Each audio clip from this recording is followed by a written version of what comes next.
नमस्कार. मी भाऊ तोरसेकर. तुम्ही बघत आहात प्रतिपक्ष. मित्रांनो, राजकारणात आपल्याला ज्या घडामोडी घडताना दिसतात त्या अनेकदा आकस्मिक असतात, नाही असं नाही. पण त्यातल्या 80-90% घटना अशा असतात की ज्या आपल्याला सामान्य माणसाला बघताना आकस्मिक वाटतात, पण प्रत्यक्ष व्यवहार तुम्ही तपासला तर तुम्हाला कळतं त्या स्क्रिप्टेड आहेत. म्हणजे त्याची पटकथा आधी लिहिलं गेलेली आहे आणि त्यानुसार नंतर घटना घडतात. त्याविषयी आधीपासून गोपनीयता पाळली जाते. अगदी नेमकं सांगायचं तर तुम्हाला आठवत असेल की 20 जून 2022 सगळेचा सगळा मीडिया, प्रामुख्याने मुंबई आणि मराठी मीडिया, हा विधान परिषदेच्या 9 जागांसाठी निवडणूक होती आणि त्यामध्ये काही गडबड होईल का याच्या प्रतीक्षेत होता. याचं कारण 10 दिवस आधी, म्हणजे 10 जून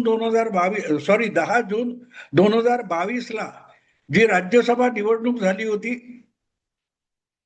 त्या निवडणुकीमध्ये अनपेक्षितरित्या भाजपचा तिसरा खासदार निवडून आला होता आणि महाविकास आघाडी जी सत्तेत होती त्या सत्तेतल्या महाविकास आघाडीचे आमदारांची मतं फुटली होती आणि त्यामुळे धनंजय महाडिक हा भाजपचा तिसरा राज्यसभा सदस्य उमेदवार, जो लॉटरी लागल्यासारखा निवडून आला, पण ती लॉटरी लागलेली नव्हती.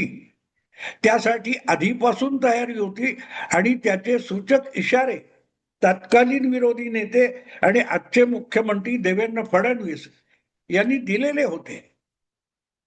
फडणवीस अगदी साफ बोलले होते की सत्ताधारी महाविकास आघाडीच्या 3 पक्षातले अनेक आमदार नाराज आहेत आणि आपल्याच पक्षाच्या नेत्यांना, पक्षाला आणि सत्तेत बसलेल्या मंत्र्यांना धडा शिकवण्यासाठी ते उत्सुक आहेत, उतावळे आहेत आणि त्यांच्याच आग्रहाखातर आम्ही तिसरा उमेदवार देतोय राज्यसभेचा. ज्या वेळेला इतकं स्पष्ट सांगितलं जातं तेव्हा आपली मतं फुटणार हे महाविकास आघाडीच्या नेत्यांना लक्षात यायला पाहिजे होतं, पण त्यांनी लक्ष दिलं नाही. आणि ज्या वेळेला निकाल लागले 10 तारीखला, तेव्हा संजय पवार हे शिवसेनेचे दुसरे उमेदवार होते. संजय राऊत आणि संजय पवार, त्यापैकी संजय पवार हे निसटत्या मतांनी पराभूत झाले आणि धनंजय महाडिक हे भाजपचे तिसरे उमेदवार होते, हे राज्यसभेवर निवडून गेले. आणि त्यानंतर अवघ्या 10 दिवसांनी विधान परिषदेच्या 9 जागांसाठी निवडणूक झाली होती आणि तेव्हाही अशी काहीतरी गडबड होऊ शकेल असं बोललं जात होतं. म्हणूनच सगळ्याच्या सगळा मीडिया एकापेक्षा एक दिग्गज, जगातल्या सगळ्या गोपनीय गोष्टी आपल्यालाच माहिती आहेत आणि आपल्या स्वप्नात येऊन घडतात अशा थाटात बोलणारे सगळेच्या सगळे पत्रकार गाफील होते. अशा वेळेला विधान परिषदेच्या 9 उमेदवारांसाठी झालेल्या निवडणुकीत आपलं मतदान उरकून 14-15 आमदारांसह शिवसेनेचे ज्येष्ठ नेते एकनाथ शिंदे हे महाराष्ट्राची सीमा ओलांडून गुजरातमध्ये गेले होते. सुरतला जाऊन पोहोचले आणि रात्री उशिरापर्यंत महाराष्ट्रात विधान भवनामध्ये विधान परिषदेच्या निवडणुकीसाठी झालेल्या मतदानाची मोजणी चालू होती आणि बाहेर पत्रकारांना पत्ता सुद्धा नव्हता. पण अर्थात सत्तेत बसलेल्यांना, उद्धव ठाकरे मुख्यमंत्री किंवा त्यांचे इतर सहकारी पक्ष, मित्र पक्ष, अगदी शरद पवार यांना पण सुगावा लागला होता की शिवसेनेचे आमदार फुटतायत आणि विधान परिषदेचं मतदान संपल्यावर त्यातले काही लोक गुजरातला निघून गेलेले आहेत. त्याचं एक कारण होतं मित्र. लोक राज्यसभेच्या मतदानामध्ये थोडी इकडे तिकडे गफलत झाली, त्याचा आरोपी एकनाथ शिंदे यांना बनवण्यात आलं होतं राज्यसभा असो किंवा विधान परिषद असो, दोन्हीकडे मतदार विधानसभेचे आमदार होते आणि राज्यसभेच्या मतदानात शिवसेनेच्या आमदारांमध्ये फाटाफूट झाली. त्याचा आरोपी एक प्रकारे एकनाथ शिंदेना बनवलं गेलं आणि त्यामुळे विधान परिषदेच्या निवडणुकीमध्ये त्यांना खड्यासारखं बाजूला ठेवलं होतं.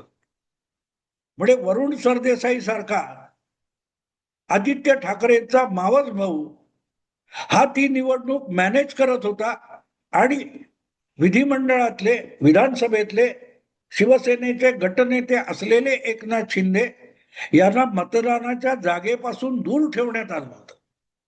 आणि हा सगळ्यात मोठा सिग्नल होता की सत्ताधारी शिवसेनेमध्ये सगळं आलबेल नाहीये. पण तिकडे बघायला वेळ कोणाला होता. आणि म्हणूनच ज्या वेळेला मतमोजणी झाली तेव्हा प्रसाद लाड, मला वाटतं, हा भाजपचा जो जादा उमेदवार उभा केला होता तो पण निवडून आला आणि 10 उमेदवार होते, त्यापैकी 8 उमेदवार मतमोजणीत क्लिअर झाले आणि शेवटची लढत 9व्या जागेसाठी झाली. ती काँग्रेसच्या 2 उमेदवारांमध्ये झाली. हंडोरे, चंद्रकांत हंडोरे आणि भाई जगताप हे दोनही काँग्रेसचे उमेदवार होते. पण अखेरची जी मतमोजणीमध्ये चढाओढ झाली त्यामध्ये दुसऱ्या क्रमांकाचे असूनही भाई जगताप यांनी बाजी मारली आणि चंद्रकांत हंडोरे पराभूत झाले. आज हे सगळं मी जवळजवळ 4 वर्ष जुनं सगळं तुम्हाला सांगण्याचं कारण असं आहे की परत एकदा विधान परिषदेची निवडणूक घोषित झाली आहे 4 वर्षानंतर. आणि त्यामध्ये इतकी वाईट परिस्थिती आहे की महाविकास आघाडी जी 4 वर्षापूर्वी सत्तेत होती आणि फाटाफूट होत गेली, ती फाटाफूट अजूनही आवरण्याची चिन्ह नाहीत. मध्यंतरी लोकसभा, विधानसभा, राज्यसभा अशा अनेक निवडणुका होऊन गेलेल्या आहेत. पण ती जी विखुरलेली महाविकास आघाडी होती ती अजूनही सावरताना दिसत नाही. आणि अशा वेळेला परत एकदा राज्यसभा निवडणूक काल परवा होऊन गेलेली आहे आणि फार आगाऊपणा न करता काँग्रेस किंवा उभाठा शिवसेना दोघांनीही देवेंद्र फडणवीस यांच्यासमोर शरणागती पत्करली आणि त्याने म्हणजे देवाभाऊने डिक्टेट केलेला जो उमेदवार होता शरद पवार तो निमूटपणे मान्य केला आणि बिनविरोध निवडणूक पार पडली. पण अशीच बिनविरोध निवडणूक, अशीच घासाघिशीची परिस्थिती येऊन सुद्धा बिनविरोध निवडणूक झाली होती. त्याला आता 6 वर्ष झालीत. फक्त ती राज्यसभेची नव्हती तर ती विधान परिषदेची होती. झालं होतं असं की 2019च्या विधानसभा निवडणुकीचे निकाल लागले आणि अचानक उद्धव ठाकरे यांना शोध लागला की मातोश्रीच्या बंद दरवाजा आड आपल्याला अमित शहा यांनी 2.5 वर्षाच्या मुख्यमंत्री पदाचं वचन दिलेलं आहे. त्यामुळे निवडणुकीचे निकाल येऊन युतीला मतदाराने प्रचंड प्रतिसाद दिला असताना आपल्याला तो दिलेला शब्द जो दुसऱ्या कोणालाही माहिती नव्हता, फक्त उद्धव ठाकरेंना माहिती होता, तो शब्द पूर्ण करण्यासाठी उद्धव ठाकरेंनी अटी घालायला सुरुवात केली आणि शेवटी त्यांनी युती मोडली. ते काँग्रेस राष्ट्रवादी बरोबर गेले, मुख्यमंत्री झाले. पण मुख्यमंत्री होणं शपथ घेण्यापुरतं सोपं नव्हतं. त्यासाठी विधान परिषद किंवा विधानसभेचा आमदार असावं लागतं आणि नसलात तरी तुम्ही मुख्यमंत्री किंवा मंत्री होऊ शकता. पण मंत्रीपद, मुख्यमंत्री पदाची शपथ घेतल्यानंतर 6 महिन्याच्या आत तुम्हाला कुठल्या तरी एका सभागृहाचं सदस्य व्हावं लागतं आणि काय अवघड नव्हतं. अशा वेळेला राज्यपाल नियुक्त एक आमदार म्हणून आपली नियुक्ती व्हावी असा प्रयत्न झाला, पण राज्यपाल भगतसिंग कोश्यारी यांनी तो हाणून पाडला आणि त्यामुळे निवडणुकीच्या मार्गानेच विधान परिषद येण्याचा मार्ग त्यांच्या समोर मोकळा राहिला. खरं तर त्याची गरज नव्हती. आधी ज्या जिल्हा परिषद किंवा स्थानिक संस्थांच्या माध्यमातून आमदारकी दिली जाते त्यातूनही उद्धव ठाकरेंना आमदार करता आलं असतं, पण सगळ्यात सोपा मार्ग म्हणून तो ठेवला होता. पण करोनाचा लॉकडाऊन सुरू झाला आणि उद्धव ठाकरे यांच्यासाठी निवडून येण्याचे मार्ग बंद झाले. कारण करोनाचा लॉकडाऊन मार्च 2024 ला लागला आणि निवडणूक आयोगाने देशातल्या नजीकच्या काळात होणाऱ्या सगळ्या निवडणुका स्थगित करून टाकल्या. त्यामध्ये विधान परिषदेच्या निवडणुका पण स्थगित झाल्या. पण त्यातून पर्याय काढण्यासाठी उद्धव ठाकरे प्रयत्नशील होते आणि त्यांनी शेवटी साकडं घातलं पंतप्रधान नरेंद्र मोदींना की तुम्ही निवडणूक आयोगाला, हा घटनात्मक प्रसंग आहे, कारण आमदार मी 6 महिन्याच्या आत झालो नाही, मे महिन्याच्या काय 19-18 तारीख पर्यंत आमदार झालो नाही तर महाविकास आघाडी सरकार कोसळेल, मला राजीनामा द्यावा लागेल. त्यावेळेला आपले तत्कालीन निवडणूक आयुक्त हे अमेरिकेत अडकलेले होते लॉकडाऊनमुळे, पण पंतप्रधानांनी त्यांच्याशी संपर्क साधून महाराष्ट्रातल्या विधान परिषद निवडणुका घेण्याची त्यांना विनंती केली, ते मान्य झाली. पण मला वाटतं त्यावेळेला एक अट घालण्यात आली होती की बिनविरोध निवडणूक होणार असेल तर ती निवडणूक घ्यायला आयोगाची काही हरकत नाही.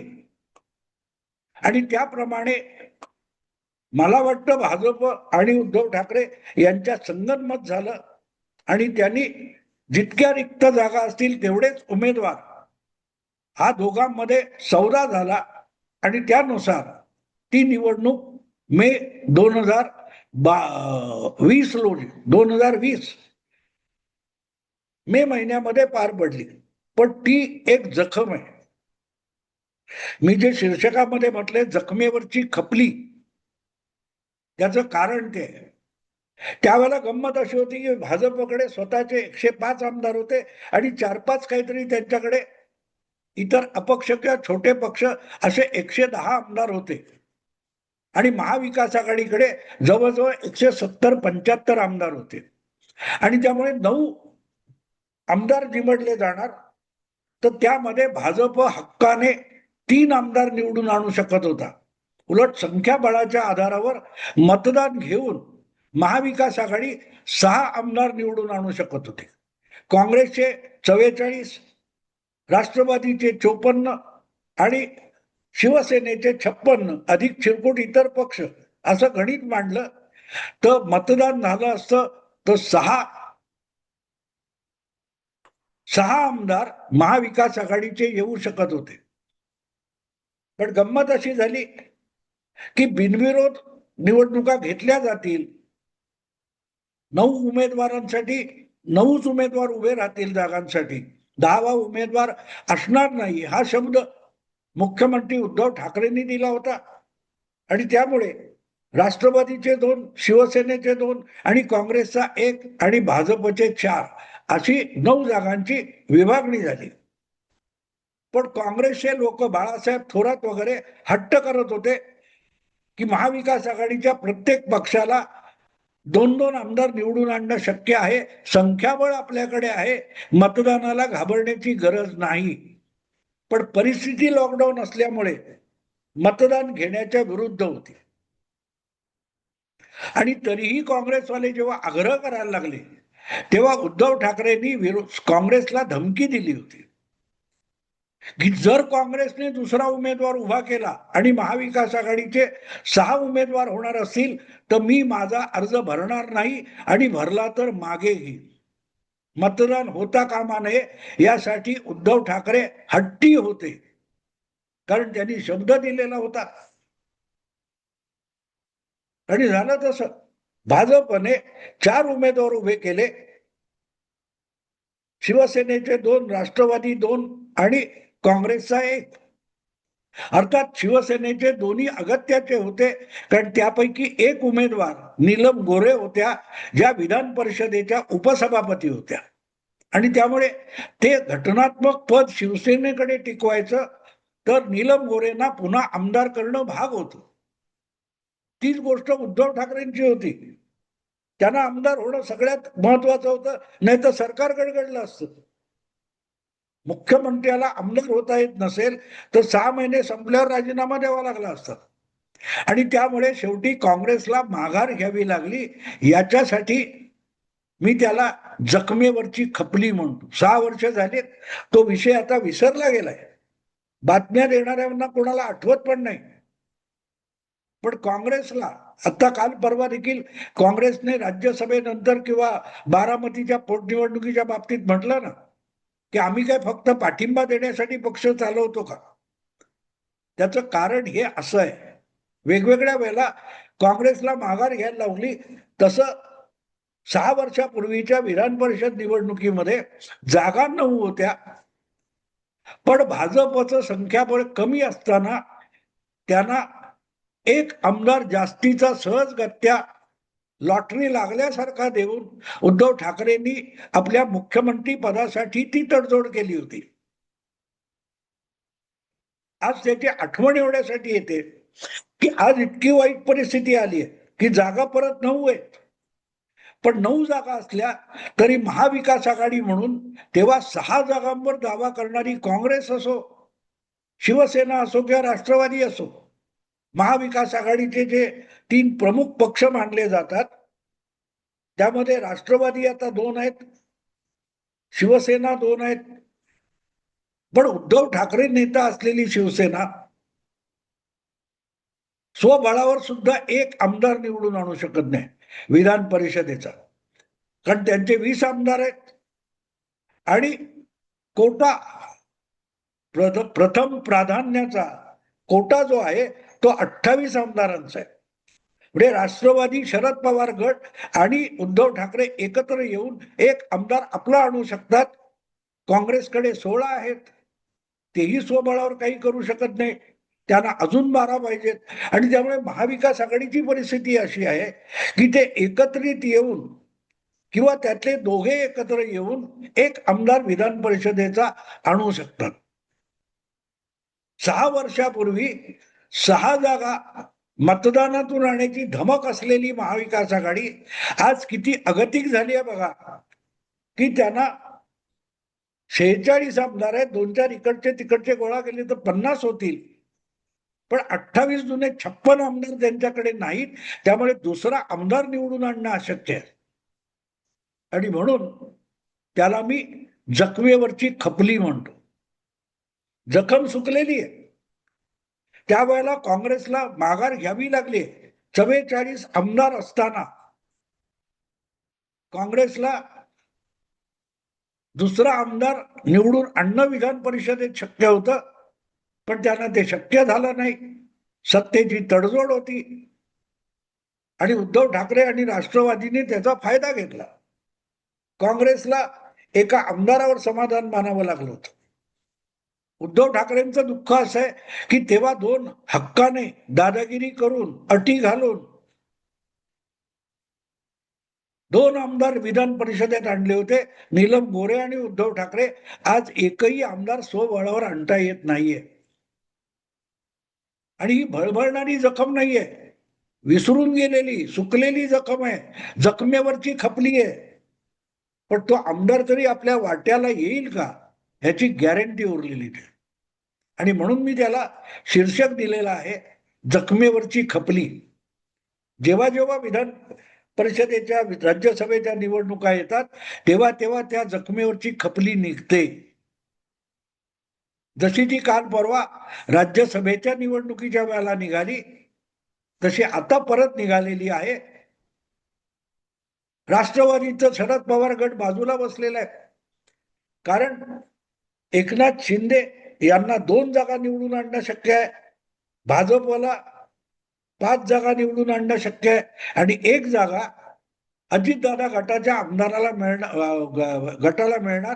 पुढे उरली 1 जागा आणि त्यासाठी सुद्धा महाविकास आघाडीच्या 3 पक्षांना एकमेकाशी वादावादी भांडण आणि कॉलर धरण्याची पाळी आली. आणि म्हणून म्हटलं जखमेवरची खपली जी आहे ती या निवडणुकीच्या निमित्ताने परत उचकटली जाते, कारण आता ही निवडणूक जाहीर झाली आहे आणि योगायोग असा आहे की ती बिनविरोध होणार की मतदानाने होणार हे बंगालच्या तमिळनाडूच्या निवडणूक मतमोजणीच्या दिवशी फायनल होईल, कारण तो विधान परिषदेचा अर्ज मागे घेण्याचा शेवटचा दिवस आहे. मित्रांनो, आता थांबतो. आवडलं लाईक करा, शेअर करा आणि प्रतिपक्षाला सबस्क्राईब करा.